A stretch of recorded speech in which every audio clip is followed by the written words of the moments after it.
ರಾಜ್ಯದಲ್ಲಿ ನಡೀತಾ ಇರುವಂತಹ ಸಾಮಾಜಿಕ ಮತ್ತು ಶೈಕ್ಷಣಿಕ ಸಮೀಕ್ಷೆಯಲ್ಲಿ ಅತಿ ಹೆಚ್ಚಾಗಿ ಕೊಪ್ಪಳ ಜಿಲ್ಲೆಯ ಜನರು ಭಾಗಿಯಾಗಿದ್ದಾರೆ. ಸಮೀಕ್ಷೆಯ ಪ್ರಾರಂಭದಲ್ಲಿ ತಾಂತ್ರಿಕ ದೋಷ ಸರ್ವರ್ ಸಮಸ್ಯೆ ಎದುರಾಗಿತ್ತು. ಆದರೂ ಜಿಲ್ಲಾಧಿಕಾರಿಯ ಆದೇಶದ ಮೇರೆಗೆ ಯಲಬುರ್ಗಾ, ಕುಷ್ಟಗಿ, ಕುಕನೂರು, ಗಂಗಾವತಿ ತಾಲೂಕುಗಳಲ್ಲಿ ಅತ್ಯಂತ ವೇಗವಾಗಿ ಸಮೀಕ್ಷೆ ಸಾಗಿದೆ. ದಸರಾ ರಜೆಯಲ್ಲೂ ಜಾತಿ ಗಣತಿ ಕಾರ್ಯದಲ್ಲಿ ಶಿಕ್ಷಕರು ಭಾಗಿಯಾಗಿದ್ದಾರೆ.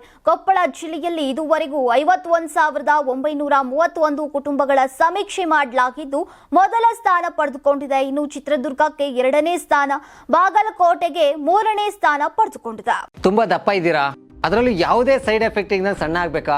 ಎಷ್ಟೋ ಜನ ಹೇಳ್ತಾ ಇದ್ರಿ, ಸರ್ ನಾನು ಜಿಮ್ಗೆ ಹೋಗ್ತಾ ಇದ್ದೀನಿ ಆದ್ರೂ ಸಣ್ಣ ಆಗ್ತಾ ಇಲ್ಲ, ಸರ್ ವರ್ಕೌಟ್ ಮಾಡ್ತಾ ಇದ್ದೀನಿ ಆದ್ರೂ ಸಣ್ಣ ಆಗ್ತಾ ಇಲ್ಲ ಅಂತ ಹೇಳ್ತಾ ಇದ್ರಲ್ಲ. 100% ಯಾವ ಜಿಮ್ಗೂ ಹೋಗ್ದಂಗೆ ವರ್ಕೌಟು ಮಾಡ್ದಂಗೆ ನೀವು ಸಣ್ಣ ಆಗ್ಬೋದು. ಪ್ರತಿದಿನ ಬೆಳಿಗ್ಗೆ ಸಂಜೆ 2 ಟೈಮ್ ನಮ್ಮ ಜೀನಿ ಸ್ಲಿಮ್ನ ಯೂಸ್ ಮಾಡಿ ಯಾವುದೇ ಸೈಡ್ ಎಫೆಕ್ಟ್ ಇಲ್ದಂಗೆ ನೀವು ಸಣ್ಣ ಆಗ್ತೀರಾ. ಯಾಕೆಂದ್ರೆ ಜೀನಿ ಸ್ಲಿಮ್ಮು ಒಂದು ಉತ್ತಮ ಆಹಾರ.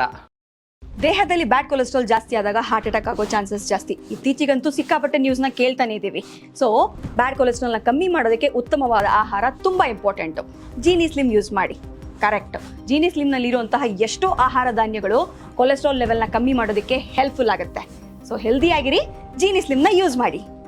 ನಮ್ಮ ಕರ್ನಾಟಕ ರಾಜ್ಯದಲ್ಲಿ ಕಳೆದ ವರ್ಷದ ನೀಟ್ ಮತ್ತು ಐಐಟಿ ಜೆಇಇ ಪರೀಕ್ಷೆಯಲ್ಲಿ ಸಾವಿರಾರು ಉಚಿತ ಮೆಡಿಕಲ್ ಹಾಗೂ ಐಐಟಿ ಸೀಟ್ಗಳನ್ನು ನೀಡಿರುವ ನಮ್ಮ ಹೆಮ್ಮೆಯ ಎಕ್ಸೆಲ್ ಅಕಾಡೆಮಿಕ್ಸ್ ವಿದ್ಯಾಸಂಸ್ಥೆಯಾಗಿದೆ. 1 ವರ್ಷದ ಲಾಂಗ್ ಟರ್ಮ್ ನೀಟ್, ಸಿಇಟಿ ಮತ್ತು ಐಐಟಿ ಜೆಇಇ ದಾಖಲಾತಿ ಪ್ರಾರಂಭವಾಗಿದೆ. ಮೆಡಿಕಲ್ ಅಂದರೆ ಎಕ್ಸೆಲ್, ಎಕ್ಸೆಲ್ ಅಂದರೆ ಮೆಡಿಕಲ್.